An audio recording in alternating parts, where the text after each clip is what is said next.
Imagine a world where every voice speaks the same language. Not just similar words, but the same thoughts, the same understanding, the same heart. No translator, no dictionary, no frustration of being misunderstood. When you spoke, everyone listened. When you asked, everyone answered. When you dreamed, everyone dreamed with you. This was not a fantasy. This was the world after the flood.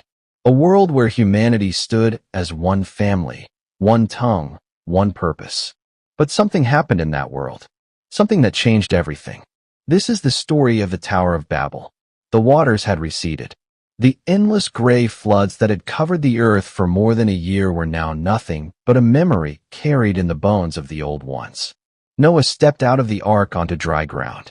Behind him, his sons, Shem, Ham, and Japheth, helped their wives down the wooden ramp.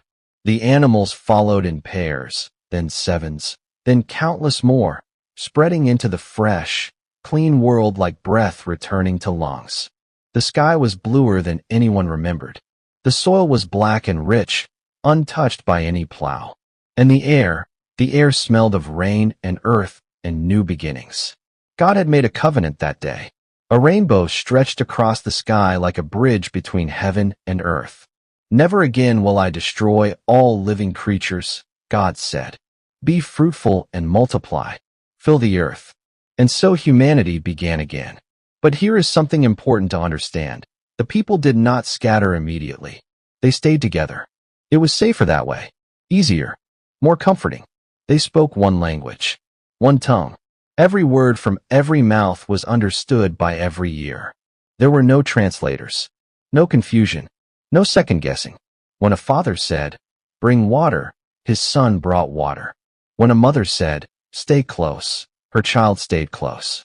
When a leader said, "Follow me," the people followed. This unity was a gift. But like all gifts, it could be used well or poorly. Generations passed. The family of Noah grew into clans. Clans grew into tribes. Tribes grew into a great multitude. They lived in the mountains for a time, where the ark had come to rest. But the mountains were harsh. The soil was thin. The winters were cold. And so they began to move. Eastward. Always eastward. The journey took many years. They traveled in waves. First the young and strong, scouting ahead. Then the families with children. Then the elders, carried on carts pulled by oxen. They passed through valleys and crossed rivers. They buried their dead along the way and celebrated new births under the same stars. And all the while, they spoke the same language. They sang the same songs. They told the same stories around campfires at night. One elder, a man named Mizraim who was a great-grandson of Ham, would often say, "We are one people, one family, one voice. This is our strength." And the people would nod and agree. But somewhere deep in their hearts, a small seed had been planted, a seed that would grow into something dangerous. They began to fear scattering, not because scattering was evil. God had commanded them to fill the earth. Scattering was part of the plan, but they didn't want to be separated. They didn't want to lose each other. They didn't want to become strangers to their own cousins. So when they finally reached a wide, open plain in the land of Babylonia, they stopped. "This is it," they said. "This is where we stay." The plain of Shinar stretched endlessly in every direction. It was flat, so flat that a man standing on a brick could see for miles. The soil was rich and dark, perfect for growing barley and wheat.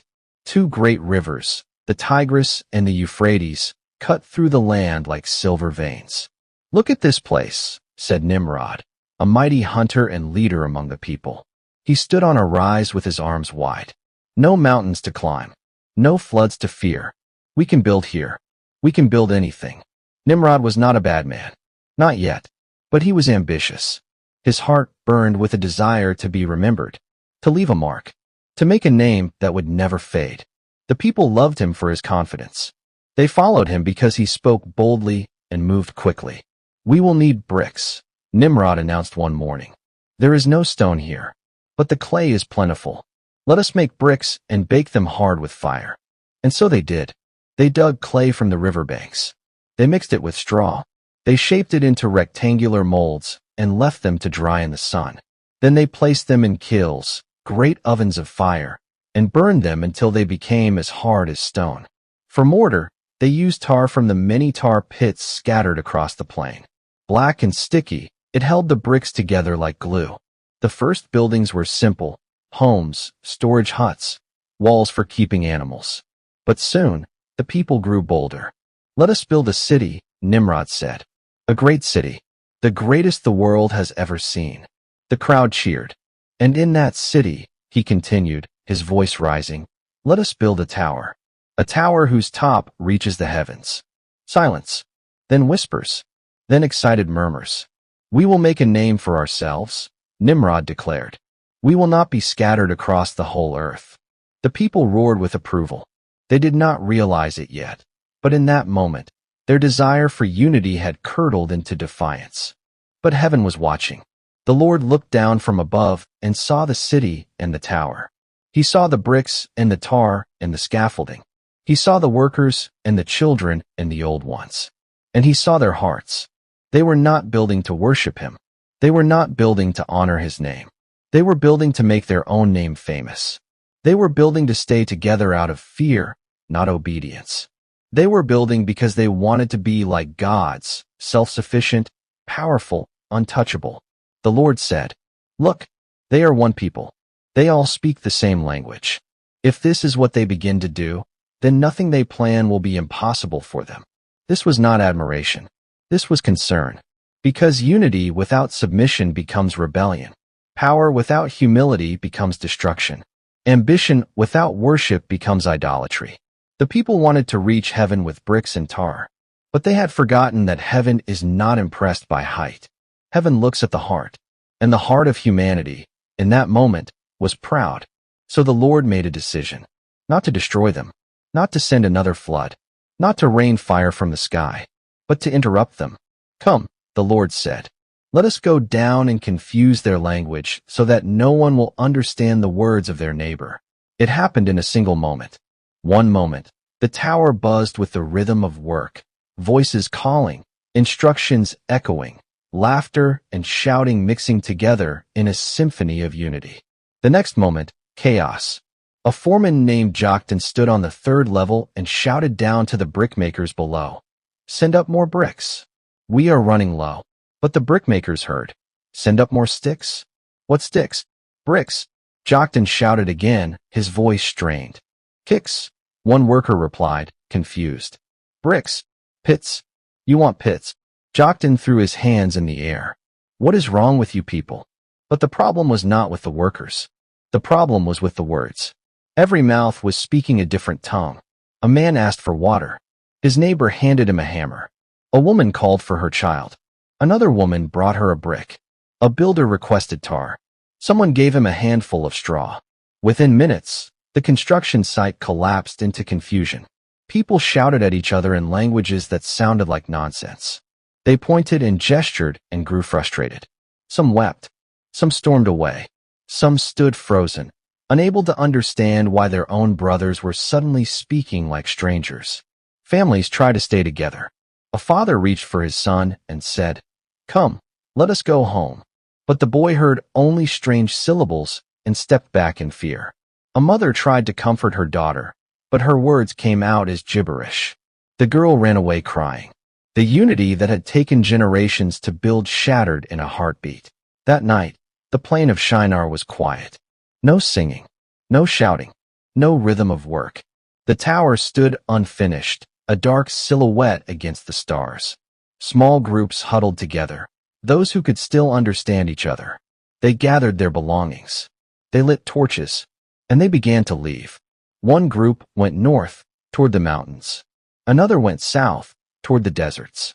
Another went west, following the setting sun. Another went east, toward the rising dawn. They scattered across the earth, just as God had commanded from the beginning. But they did not scatter in obedience. They scattered in confusion. They scattered because they could no longer understand each other. They scattered because their pride had been interrupted by the hand of God. Nimrod stood at the base of the unfinished tower, alone for the first time in his life. He looked up at the structure that was supposed to make his name immortal. It was just a pile of bricks now. A monument to human ambition that had reached not heaven, but its own limit. He turned and walked away. No one followed him. The place was called Babel. That is what the people named it. Or at least, that is what the ones who stayed long enough to name it called it. Babel meant gate of God in their old language. But after the confusion, the name took on a new meaning. It sounded like the Hebrew word for confusion. And so Babel became the place where language was broken and humanity was scattered. The tower never grew taller. The city never became the center of the world.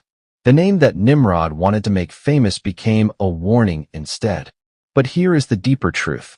God did not scatter them out of cruelty. He scattered them out of mercy.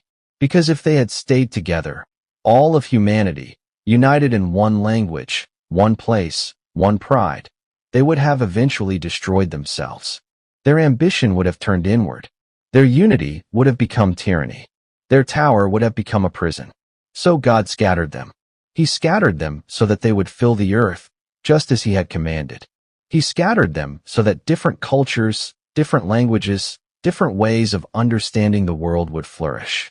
He scattered them so that one day, in the fullness of time, he could gather them back together, not around a tower built by human hands, but around a cross. The Tower of Babel is not just an ancient story. It is a mirror. It shows us what happens when backhand index pointing right unity becomes an idol. Being together is good, but when staying together becomes more important than obeying God, unity turns into rebellion. Backhand index pointing right ambition loses humility. There is nothing wrong with building great things. But when we build for our own fame instead of God's glory, our towers will always fall. Backhand index pointing right fear drives our decisions. The people built the tower because they were afraid of being scattered. But God's command was not to be feared, it was to be obeyed. Fear is a terrible foundation for anything, and it shows us something else. The human heart, left to itself, will always build towers. Not towers of brick and tar, but towers of career, reputation, wealth, achievement. Towers that say, look what I did. I made a name for myself. I don't need anyone, not even God. But every tower built on pride will eventually crumble. The only thing that stands forever is what is built on humility, obedience, and worship. If this story touched your heart or opened your eyes, backhand index pointing right, leave a like. It helps others find this message. Backhand index pointing right, comment below. What tower are you building in your own life? Backhand index pointing right, subscribe to the channel so we are encouraged to bring more stories like this one. Every like, every comment, every new subscriber tells us that these ancient truths still matter, that you still care, that you want more. So don't stay silent. Let us know you were here, and we will keep bringing you stories of faith, humility, and the God who scatters the proud but lifts up the humble. Until next time,